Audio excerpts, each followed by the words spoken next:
我是赵康，欢迎来到 TVBS 赵康战情室。在我们现场特别来宾，沈富雄委员、高嘉瑜委员、陈志涵主任、吴思怀委员、牛曲琴发言人。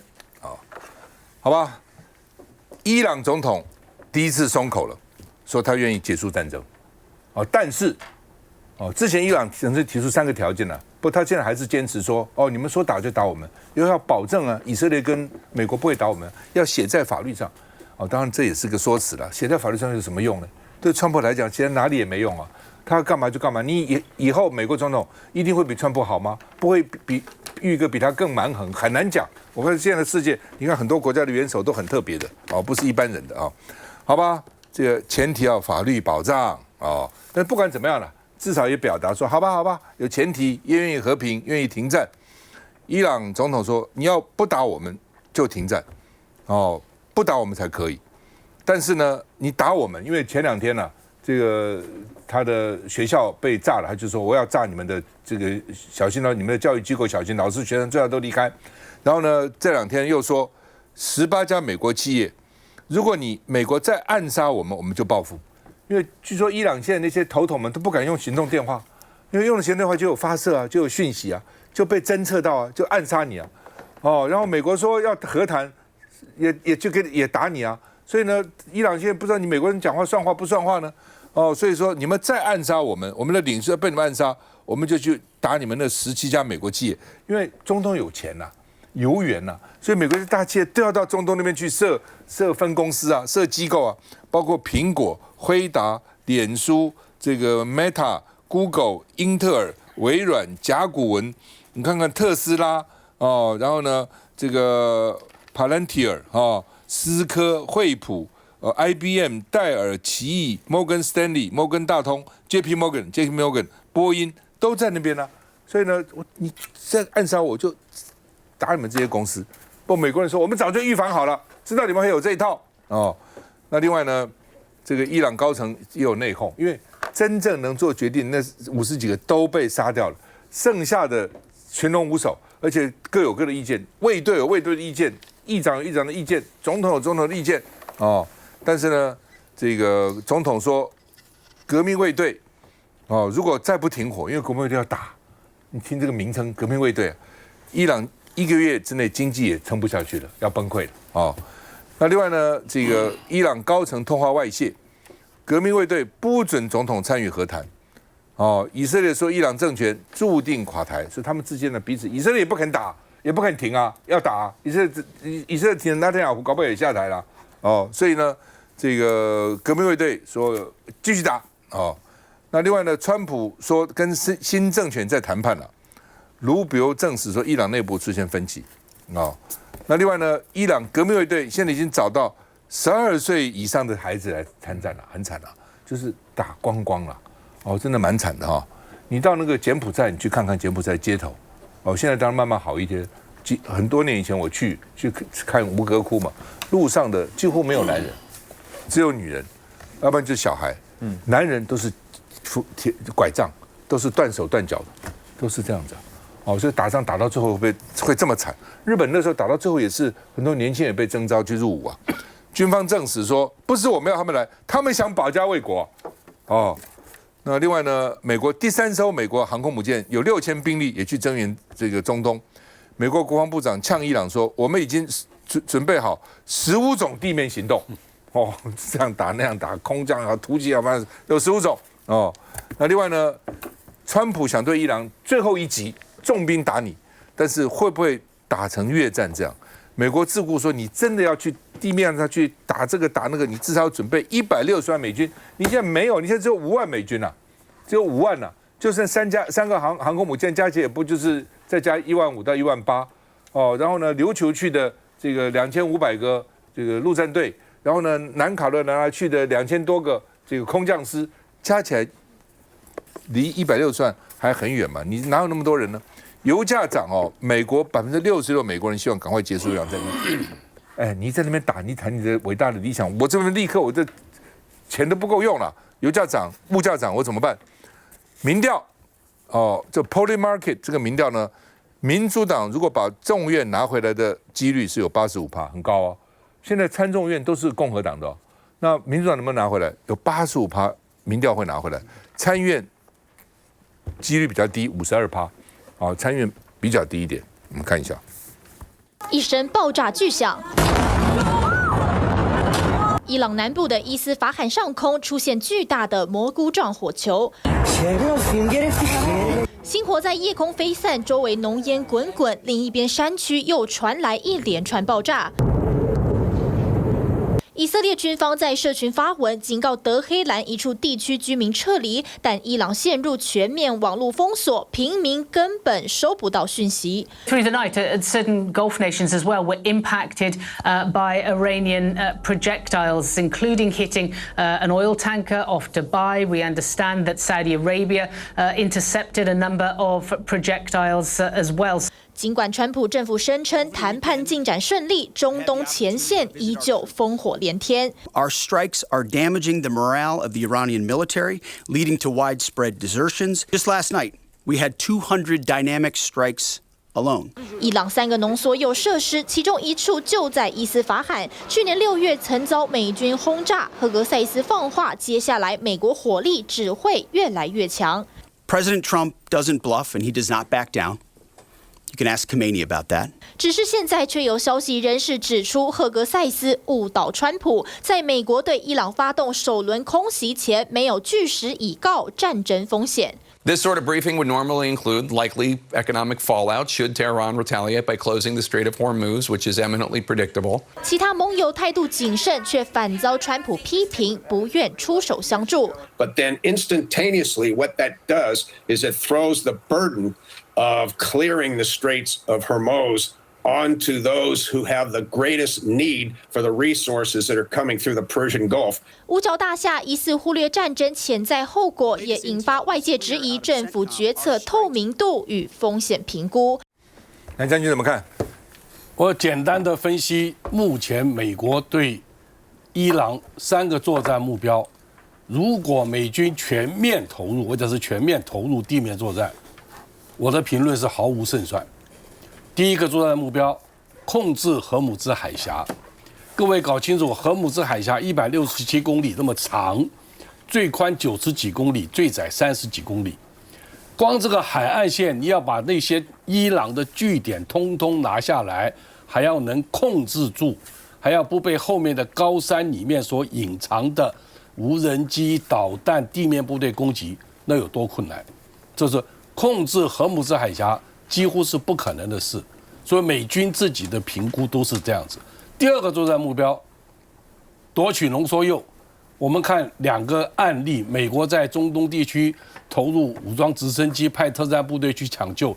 一个是1980年的，德黑兰的美国大使馆人质被挟持，派了部队去了，结果2架飞机自己的直升机对撞，死了10几个美军，失败回来。那就在伊朗。第二个是很有名的黑鹰计划那个电影，派到索马利亚去救人，也是深入敌境，然后失败，掉在村庄里面被民兵这样追杀，最后牺牲掉了。所以我讲浓缩铀在哪里？浓缩铀在它伊朗的那些高山峻岭底下200公尺深的坑道里面。你想伊朗会不会用它所有的最大的武力，防空火力、地面火力、地面部队布设鬼雷、地雷来防卫它？即使你找到位置，你穿地弹打不透，那你派特战部队进去，美国很多高阶将领、退役的、现役的，都在美国的媒体上披露了，千万不要做这件事，投进去只有死路一条。我先讲几个简单的作战程序。你要用武装直升机能带多少兵力？低空飞过去，一定在深山里面，你能飞过去，不受防空火网的威胁，你就了不起了。到了那边，部队投入，特战部队落地了，你要怎么样去排雷，排除地面部队的攻击、反装甲武器的射击，这些也被你排除了。你进到库洞，拿到这1000公斤的浓缩铀了。你要找专业，你不能去了。特战部队你不懂，专业人来鉴定有没有泄漏，找额外的容器包装整好，上卡车，要多少时间？这段时间伊朗在干嘛？他会让你去慢慢装吗？然后你卡车运出山区，你有没有临时机场？还是靠武装直升机？那它的防空火网在干嘛？它的无人机在干嘛？这个成功几率几乎是0，不像前面搞德黑兰大使馆或者索马利亚，那是在沙漠里面，还有地方可以窜，这个山区里面你毫无胜算。第3个作战目标，夺取哈格岛，那个正是只有这个，我们觉得从纯军事来讲有机会，但是请问夺下来以后怎么守？他在那边战场经营20-30年，都是地下化，都是坑道，他的弹药、兵力、武器都储藏在地下。你把他90几个军事设施都炸毁了，只有一个不敢炸，美国人也不敢炸，伊朗也不会自己毁，叫做储油设施、油管。美国拿下哈格岛不难，但是拿下来之后，这些地下化设施坑道，伊朗全部把它毁掉，布设满满的鬼雷、地雷。请问美军怎么守？你在这个岛的平面上毫无高山要点可守，距离伊朗本土30几公里，火炮、无人机、导弹、反攻的部队，把你美军的伤亡制造只要超过100人以上，美国就疯了，不要说再往上走了。所以这3个作战目标几乎都达不成。所以我们讲，过去布希政府的时候打阿富汗、打伊拉克，就有鹰派将领说：“哎，我们顺便把伊朗打下来。”那时候的将领好多个上将、中将联名告诉布希，万万不可以。所以说，我说现在的川普，包含赫克塞斯，不尊重专业。那时候将领说：“你只要动了伊朗，我们美国的军人会陷入泥淖，永远不能翻身。”所以不尊重专业。现在赫克塞斯，刚才我们看到播出来的新闻都讲，美国媒体在披露，当初没有给川普讲实话。这作战的战争风险的分析不够落实，我们就质疑美军这些将领，你们都在干什么？川普第一任他们了不起，参谋长联席会主席带着10几个现役退役的上将、中将，联名告诉川普，你不要动我们美军，我们不会对百姓做什么动作。参谋长联席会主席打电话给大陆的国防部长，告诉他，兄弟，我们不会打你，你千万不要被总统误导了。这个在宪法上是不对的，怎么可以跳过总统制？通敌，通敌。但是呢，站在军人的格局，为了美国不要陷入战争，不要引发核子大战，我很佩服这些将领。所以现在这个川普第2任，美军这些将领在干什么？你们都不读兵法吗？这个战略战术真是把人家笑死了。逐次投入兵力就是兵家大忌。我们看这个林肯号出发了，好威武，3艘航母，各位，3个礼拜以后才会到。福特号马桶不通，火烧了厨房，现在在港口整修。你以为航空母舰去整修、去补给，明天就可以出来？不是修车厂。所以现在真正有战力的在波斯湾，就这么1艘。然后这些兵力，我们刚才主持人讲了。总共加起来5万兵力，加上投入这些陆战队、81空降师等等，各位要搞清楚一件事：军事作战这5万兵力在哪里？散在欧洲每一个国家，在中东，中东这些每一个国家，这里5000，那里1万，它不是集合整训，不是一个联合作战部队，不是一个完成准备的部队。所以我觉得最好不要发动地面作战。发动地面作战，美国是有去无回。伤亡一旦重了以后，美国政府承受不了，所以川普现在要想下台是对的。我有准备，但是我不一定会打。横木镇海峡你自己看着办，我也不管了。没有协议，我也准备射手。他把话都讲绝了，但是我的判断，地面部队应该不会，这是非常危险的事情。有时候以战逼和了，摆出来的阵势给你看。了。因为我就在想伊朗他会那么笨吗？他这个核弹这边搞浓缩铀，他旁边不部署啊？一定不可能嘛，对不对？他一定会想尽办法。你只要进来，你有各种方法，你可能用这个什么这个什么他们叫什么炸弹可以炸得很深的，好，或者你要来占领，他一定有想法。防御措施啊！你不要觉得你们去过莫斯科没？莫斯科那个地铁吓死人了，好深啊，好深啊！光坐那个电扶梯要坐半天，为什么？就俄罗斯就怕美国打他核子弹，对，所以那个时候如果打的时候躲哪里？地下铁好大，等于是防空洞，又是地铁，又是防空，就是说他都要想到这些嘛。你任何国家都会想到这些。不过有一件事我好奇，我请教将军哈，你说一定有人跟第一个他的部属啊将军们可能不敢跟他讲啊，我就会想到台湾，我们现役的将军除了哭以外，敢不敢跟赖清德说，如果两岸打起来是怎么样子？然后我们打得赢打不赢，到底该怎样？国防预算增加多少？会效果到底怎样？敢不敢真的讲？我不能评论他们敢不敢，但是我讲我个人，我知道你敢了，他敢不敢嘛？我在当作战市长的时候，我就跟讲陈水扁总统报告，你怎么讲？军事会谈的时候，我说哪些行动是万万不可以。基于我的专业，我分析，那是在军事会谈的时候讲的，内容我就不在这里叙述了。但是我敢这样讲，我跟马英九总统，我也是这样讲。有些东西我说这个万万不可以，因为站在我军人的专业。那今天的将领不是敢不敢的问题，赖清德也好，顾立雄也好，你们有没有这个雅量？听说好，关起了门来，记录走开。你们说实话，我就分析给你听。那看到我们这些退役的人，我们这些老兵啊，很疼惜这些老弟啊。我们看到他们都上尉少校，现在干起来了。你要讲实话，不是为了你的官位，不是为总统好，为台湾人民好。你打得过吗？打得赢吗？我过去在这里发表过很多，我写过很多文章。只要用数据、数量跟质量一对比出来，你就知道你在军购再买什么东西，你能够像伊朗这次，你对付得了无限量的无人机攻击吗？偏不要谈导弹了，你的盾，台湾之盾，在什么盾？不管你铁穹、金穹，你防得了吗？你只要台北市有3个破孔被进来，请问哪些人会不在？所以这个用数字去讲，不要讲那么多政治，军事很多数量跟质量可以比得出来的。我为什么讲这个？不要说军队，不要说总统，一个党好了，就算一个党，以前国民党每次说选举他都赢啊，民调都赢啊，为什么？他找来民调做出来他都赢啊，不听实话。不是你输了以后你就滚蛋了嘛。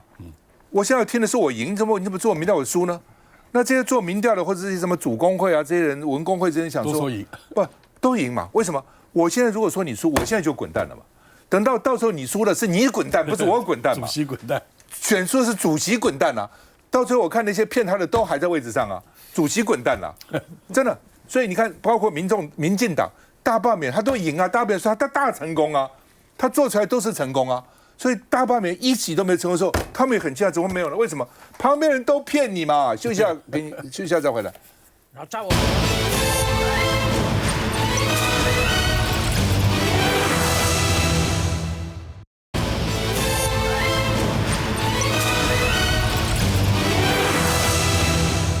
好，我们这段本来要谈的琉球与那国岛，哦，这个它变成台湾有事日本的前哨站，但老沈说要先谈川普，来吧，再讲嘛。不是，与那国岛有什么好讲的？这就是无事生事嘛。我跟你讲啊，我要给全国的听众讲一下我们2个人的小秘密。我们有秘密，因为我们礼拜2在录节目的休息的时候，你问我很严肃的，你问我说老沈，这个回答 NVIDIA 可不可以买？我很干脆的跟你讲，可以。当天晚上涨了9块钱。厉害不厉害？你不得不承认嘛。不，老沈哈，不，老沈这个没有。这随时问他都说可以买。他下面讲的话我有点感动，他说你去买，赚的是你的，赔的算他的。哦，这才是重点呐。那全国的观众都是比张贝敏吗？他没有讲到重要的地方，他在意的就是说这个够低了吗？可不可以进去了呢？我说以你的财富，你看到他的远景，你是不计较这个进入点的嘛？好，这不注意啊，公这不注意。我陈大人那天说153。不，我再讲哈。老赵刚才讲，这个手机你不能用，你用了就你把你杀掉。伊朗怕了。我知道。所以呢，我们台湾的处境就是要韧性啊，要能够不认真打仗啊。resilient 的，我现在以为最 resilient 的女人是高嘉瑜，但是最 resilient 的男人是我，因为我自从退休，从立法院退休以后，我都没有用过手机啊。我没有用过手机。他是金之古人。我没有用手机可以存活到今天。那你比王世坚将来如果有一天不小跟谁打起来了，你用手机你就被杀掉。他不会暗杀他，只有我还活着。厉害不厉害？全台湾只有你活着。对，你不。我要找他都要电话、手机给他的秘书，他秘书在找他。还有，你说哈，这个伊朗的总统现在要书面保证啊，你不再打，这看起来有一点迂腐，而且川普趁这个机会离间他们，说政权被我换了啊，他们现在有2个，我还不晓得跟谁。我觉得总统当然应该要求书面，看起来迂腐。但是还是有用，因为这个东西让川普有一点脸啊，就说我不干了，我要走了，是他要求的啊，所以这个其实不怎么坏。但是还有一件更重要的，我10天前在前指的战情室，我讲这个战争会结束，这个战争都什么时候结束呢？4月的下旬，然后呢，2天前。因为看起来又乱了，所以我再加10天，还是不会超过4月底啊。现在看起来我蛮对的。还有我都有看你的节目，你说这个航母来了这么多，美军来了5万，这个要多少钱啊？这个你动了这么多的这个兵力啊，你不打，你不登陆啊，你能够交代吗？你就看错了川普。川普这个流氓干什么都可以，当上了总统，还以为他在搞房地产。你知道吗？所以他才不在乎动员的这么多，真的要花多少钱，他不在乎的。所以我跟吴峥，国民党的发言人，民进党的发言人，就是啊，我跟吴峥打赌1顿饭，我们都打赌是小牛，就变吴峥了。我跟吴峥打赌1顿饭真的，看来我赢了。好。你输了，我不好意思讲而已。川普我先不知道了，他反正他讲话变来变去，他已经变了13次的了。前天讲12次，就是说他就算是出兵了，也是 hit and run 了，打了就跑，只是交代点到一下为止了，不是真的了。不，那你这样讲，我就要补充了，因为川普现在搞2个理由让脸上能够撑得下去。第一点，他是个浓缩铀他也没有抢到，也没有把它毁掉，但是他说伊朗不能再发展了，浓缩铀做核弹的可能性没有了，乱讲。还有讲人家的领导阶层换人了，这个比较理性，比较容易谈。乱讲，他们就是前仆后继，一个下去，另外一个起来，哪有换？但是我们不要责备他，因为责备他又改变了。我觉得他不错，你讲得好，很光彩，很有面子。沈大讲得好，就退吧。对。老沈很怕川普一讲，股票又跌了，他的 NVIDIA 又跌了，好吧？与那国岛还是有用，因为日本在那边搞了10年，所以居民也质疑你在征兵，你什么意思啊？你征兵什么意思啊？那这个他在持续扩充他的军备，所以引来担忧那你看他一路这个军队原来只有160个人然后现在变成370人，其实也没剩下多少，但是现在1倍多而且冲绳与那国离台湾这么近了，最接近的所以呢，这个居民有1330个人所以呢，这个居民也蛮紧张的而且美军连续2天在冲绳的这个加手纳基地实施伞训跳伞你跳伞干嘛？你要登陆哪里啊？登陆台湾啊？跳台湾啊？到底什么意思啊？而且日本在熊本跟静冈2个基地部署远程导弹，说可以威慑中国跟朝鲜那另外呢，中国说他的船说怀疑了说呢，他把他的船植入钓鱼台周边海域，是不是要把管线跟电缆放到海里面？日本要去停止，所以你的船这边绕来绕去，什么意思啊？是不是要私下买管线跟电缆啊？等等那另外呢，日本说应该要缓解台海紧张，中方说你一方面要要求对话缓解紧张，一方面损坏我们的核心利益，你什么意思啊？那另外呢，日本一个这个议员叫做武乌圭司，说呢，老共说他勾连台独，要制裁他，结果他说影响不大，因为他说我很少去大陆，我在这没房地产所以这个武乌圭司不怕那我们的外交部谴责说这是中国威权心态、霸凌本质，居然要去制裁日本武乌圭司到底什么意思？来，小牛。